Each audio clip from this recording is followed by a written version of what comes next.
Hey, I was calling in because I didn't know what secular sexuality was. Never heard of that before, but I called in and got told about what it was, and it was interesting to me because just earlier I got through talking to one of my exes who was a Christian, and I told her I wanted her back, and she specifically does not want to be with me because I'm an atheist, and so that it kind of pissed me off. Really, it did, because it's like she summed up my whole character strictly because I'm an atheist. Yeah. And I was like, that's not summing up my whole character. It's just, a lack of conviction. I don't believe what you believe, but I don't see why that would stop us from being together and having a healthy sexual relationship and romantic relationship. Yeah. Can't be unequally yoked.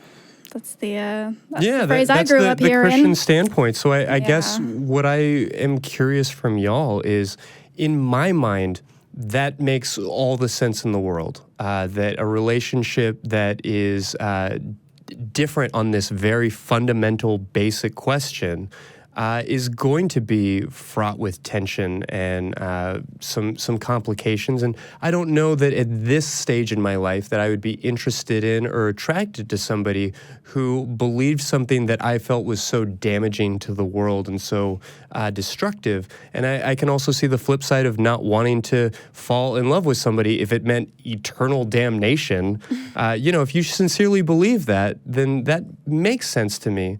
But am I being too blasé about it? I mean, I hear Thomas talking about how his atheism doesn't define him, that's an aspect of his identity, right. and I relate to that too. Where do y'all land? Well, I mean, I know some couples who make it work. I mean, Seth Andrews is an atheist and his wife is a theist. I don't know exactly denomination or if she's a Christian specifically, but there are people who have that kind of relationship.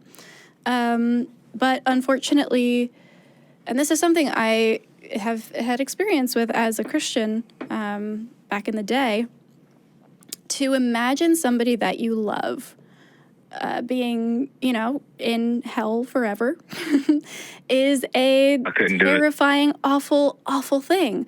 And if she doesn't think that she has the emotional stamina or bandwidth to be like, I am going to fall in love with this person and be intimate with them and make them a part of my life while also knowing, all the quotes, that they're going to suffer forever. That's a huge emotional burden. And I'm not defending her position necessarily. I think that, like you said, it's one aspect. It's an answer to a single question, and it doesn't define you. But her Christianity obviously defines her. And I think that's where the disconnect is happening. Yeah, almost all of my relationships have been with a theist of some stripe or another. And that has always worked for me because it doesn't define me. Yeah, like you're thinking. But if the person in question, if the theist in question is of the stripe of theist that has where their religion sort of defines their world, then that's a completely different worldview than what we're looking at. It's a completely different level. And so it makes sense from her perspective, I think, that, if religiosity, if God and church and all of that is something that is the essential part of you, it is the only eternal part of you and the part that you should direct your life around, then that is what life is all about. And so, for someone coming from that perspective, there's no way that they're going to just see it as, oh, well, it's just this one thing that we can just agree to disagree on, I feel like we're all jumping to her side, though, which is not... I had no problem at all being with somebody who's a Christian. I mean, no matter how absurd their views are, I can't help who you're to disregard. Oh, you know what, Thomas? We're missing most of what you're saying there. We're losing you. Give that one more try. Let's see if we can hear you again. Is this better? Yeah. Yes, sir. Go right ahead. Okay. Yeah, I was saying I was willing to, put aside our differences when it comes to religion, specifically for her, because I like her a lot. And, it doesn't really bother me that she's a believer or that, she thinks I'm going to burn in hell or whatever the hell. And I don't understand her, because she was perfectly fine with talking to me beforehand, and we had a relationship previously.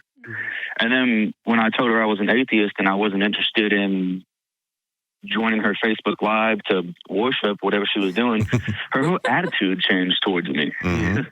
Like, it completely flipped upside down, as if I was a terrible person, specifically because I do not believe that God, as silly as that sounds, created the universe. I don't believe that I'm going to burn forever. I don't believe anybody's going to burn forever. It's just absurd. Yeah. Second of all, I don't see how we could feel pain since we're spiritual. I don't see how we feel any pain, because we don't have a brain to feel, register those signals. Right. Yeah. That we're feeling pain. Yeah, Dr. Daryl Ray, who has been on the show, will be joining us next week, in fact, writes in The God Virus about exactly this kind of thing. It doesn't surprise me that she had that kind of knee-jerk reaction where she maybe accepted you or enjoyed you as a person, but once that label was affixed, all of her antibodies got going, all of her defense mechanisms, all of the things that are in her brain to convince her to continue being a Christian began to fight back against that idea, because isolationism from disparate thoughts are a huge part of why people stay in religion. So, as we're having this academic debate, Thomas, and as we're beginning to wrap up, I guess I do want to just express the disappointment that I hear in your voice, the heartache that comes with being shot down by somebody that you really care about over something that is, frankly, asinine. On the one hand, her belief that you are going to spend all of eternity in hell feels like a barrier to entry. Like, that feels like the type of thing that would prevent a happy, healthy relationship. On the other hand, that is an absolutely ridiculous idea. So it makes sense that you're feeling both ways about it. I would be heartbroken too, and I definitely want you to know that, we hear that. We feel for you. Yeah. Appreciate talking to you. Yeah, absolutely. Best of luck moving forward. I hope that, you've got yourself a great heartbreaking movie and a tub of ice cream or whatever else it is that helps you get through these moments. There's better relationships for you in the future. Yeah, go find somebody who isn't going to condemn you to hell. Yeah, I think that's what we're all in favor of. Yeah. Well, thank you so much for calling, and best of luck to you. All right, thank you. Thank you guys, bro. Yeah, most relationships, or the better relationships, are usually built on this idea that neither person is going to spend eternity in hell. That's generally what I'm aiming for. Like, when I swipe right, I don't necessarily have all these expectations about where it's going to lead, but that's definitely off the table for me. Yeah. The only torture I want in my relationships is the good kind. Is consensual, right? Yeah.